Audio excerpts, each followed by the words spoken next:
Overall, Nioh is a great game and deserves your money, but it really makes some dumb decisions. But first, in order to understand why they're so dumb, I have to set the stage for you.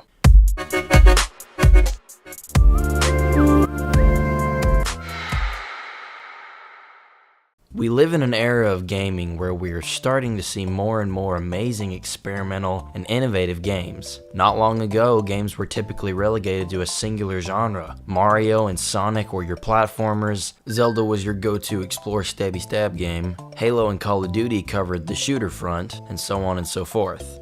But even then, there were cracks in these shells from time to time. For every Crash Bandicoot and Grand Theft Auto, there was a Ratchet and Clank that combined both elements of the game for something completely new. For every Assassin's Creed and Gears of War, there are 4 fucking amazing Uncharted titles that shook the foundation for cinematic, engaging gameplay. Games like this pushed the established formulas that we praised and loved and added something unexpected to it. And those are always the kind of innovations that crystallize and stand the test of time. But at some point in the process, the water begins to get muddied. The lines between amazing, innovative idea and annoying bullshit that's popular at the time just get obliterated in the blink of an eye. Take Nioh Automata, for example. I love this game. The combat is fast, frantic, and every combo and aerial juggle makes you feel like a hot blind chick with a big sword. It's awesome. But when Nioh decides to inject these elements of top-down shooters reminiscent of Ikaruga, it threw me for a loop. Don't get me wrong, they're not bad, but I don't think I want this in my hack and slash RPG. And this is what I'm talking about with Nioh. The game obviously wants to draw in the established Dark Souls crowd with its crushing difficulty and keep trying design mentality. But to set it apart from the plethora of other Dark Souls, Soulsborne games, it has to bring with it its own special twists and spin on From Software's winning recipe. The bulk of Nioh's new additions are actually very welcome and interesting changes to the formula. The stance system gives you more options and attacks with a single weapon than previously seen in this style of combat. Not to mention the added mobility makes for a much more agile and deadly player character. The addition of being able to carry 2 melee weapons on top of having 2 ranged weapons could make for some crazy level and enemy layouts. But this is where Nioh gets a bit too bold for its own good. So Dark Souls has always been superb about its enemy placement. Every obstacle seems deliberate in its position and function. Your first trip over the high wall of Lothric was probably a breathtaking experience filled with highs and lows, but that's because the developers wanted it that way. Each set piece and event is built up until it's brought to a head by your confrontation. It's moments like that when you start to really see the outlines of this kind of Rube Goldberg design. Every wall, every staircase, every hidden enemy, every visible enemy feels purposeful. Nioh doesn't do this at all. Okay, well, mostly. There are some fairly well-placed enemies in Nioh, especially in the beginning level. The tutorial level has some of the most believable and interesting enemy placements in the game, in my opinion, along with the reanimated stone knights placed amongst the other hundreds of statues in the catacomb level. But other than that, it feels utterly basic in its enemy placement. You walk into an open area with a close range enemy, wielding a sword or an axe or something along those lines, and you also are being attacked from an archer on a perch. But that's been done before.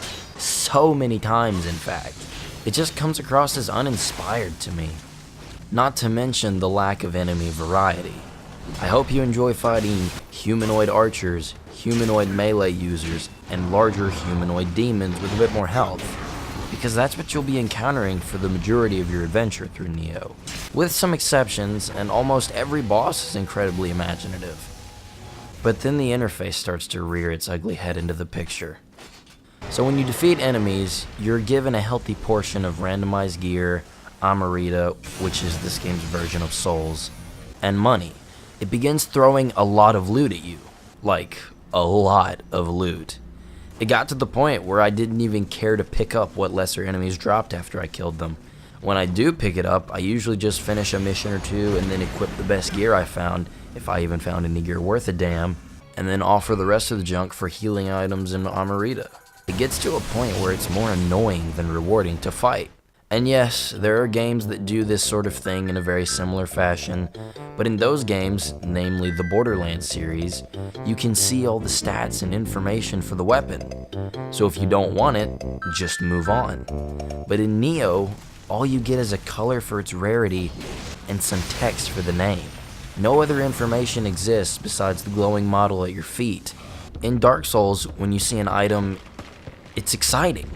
There's so much suspense and anticipation to see what unique, useful tool you'll be adding to your inventory now.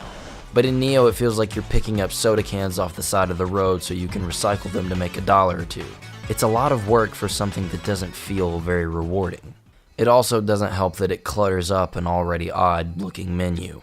But that's more of a personal gripe. I just think they went overboard with the Japanese stylistic approach to the menus. It's even a bit distracting in combat when the Japanese calligraphy numbers signifying how much damage you've dealt to your enemy flies through the air. But it's merely personal, and whatever. I just prefer my menus full of contrasting colors and easy navigation. But even though I find there to be some questionable choices regarding Nioh's approach to menus and ease of player navigation, that being said, I don't think the menus are horrible. But thankfully, Nioh is able to stand among its inspirations because of its stellar Soulsborne cross Ninja Gaiden combat and control. I think Nioh's a good game, but some of its choices baffle me. I hope you all have a great day, and take care.